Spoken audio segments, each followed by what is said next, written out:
sustainability advisor to the Truvia business, I had an opportunity 2 years ago to first start looking at what you were doing. I was pretty impressed. But as we all know, there's a lot further that needs to be done. We're excited to update our sustainability report and progress against our metrics. We started over 7 years ago. Then our sustainability program came to be, and it really is set on 3 pillars. The first one being sourcing and sourcing responsibly. The second pillar is stewarding natural resources. And the third pillar is sharing. And in this, we really talk about how we operate in the communities where we currently are. So that means with farming communities and where we manufacture. What are you most proud of? What are your best achievements, would you summarize? I'm really proud of the Sustainable Agricultural Program and that footprint. It's such an ability for us to work with our growers. And over 500 growers have been trained on this and implemented this in the fields. What about the other sides of the business? What about other ingredients that it can be used in? It can be used in yogurts and beverages with different companies. Sprite and Nestea have reduced calories by 30%, while someone like Smucker's in the United States have put it in their no sugar added jam. And it's really a great way for the food industry to balance out the nutrition profile of foods. In the sustainability update, Zanna McPherson has referred to the detail and the commitment to responsible sourcing and the stewardship of natural resources. Tell us a little bit more about that.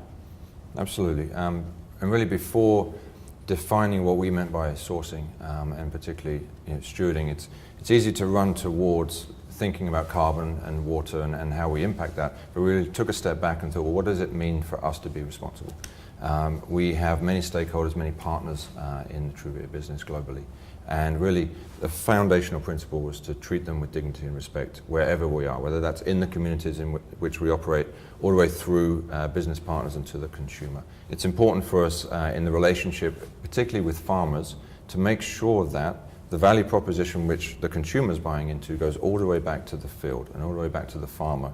And there's a sharing in what that means, which means setting fair pricing, which means having a long-term commitment to the farming community and a commitment to buy what is produced. Actually, it's one of the proudest things that I remember as we started this journey was getting the team together and deciding on definitive we will statements. We will, when it comes to carbon, we will become carbon neutral by 2020. And in 2015, we'll have reduced that carbon footprint by 50%, and we're on track to meet that objective. When it comes to water, our net depletion, we will have reduced that by 25% by 2020.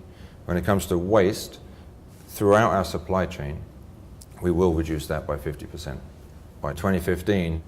And in terms of land use, we need to make sure that the places that we go and encourage development aren't protected areas, are places where it makes sense for that community to be growing a new crop agriculturally.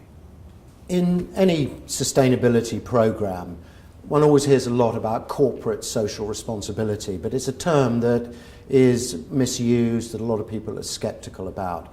What does corporate social responsibility mean for the Truvia business? I think it helps to first start by just breaking down what that term itself means. And so doing things responsibly means making wise decisions for the long term. Management decisions, business decisions, social decisions. And so we're looking for programs with purpose, whether they are programs that we are implementing and designing ourselves, so the social components of our ag standard, or whether they are programs that we can enter into that have a broader social good. Obviously, in terms of the farmers and the processors, the growing communities, it's critical for them that they get a fair price, that they know that you're a responsible, reliable, helpful business partner. Is that all that they're expecting of you, or is there more? Well, that's where it starts. I mean, they have a need and a right to have a good, strong personal economy. And so the tools that we have in place to help take out some of the volatility in their system, give them better expectations for supply and demand, and having pricing structures that really are fair, that's baseline. So whether it's in China or in the Misiones region of Argentina, We have some 700 children of our growers, and they lack basic tools to be able to get an education. And so there are resources, there are materials that we provide to help give them the infrastructure to be able to learn and continue, so that can be their focus. Well, it sounds really good, and I wish you all the well for the future. Thank you.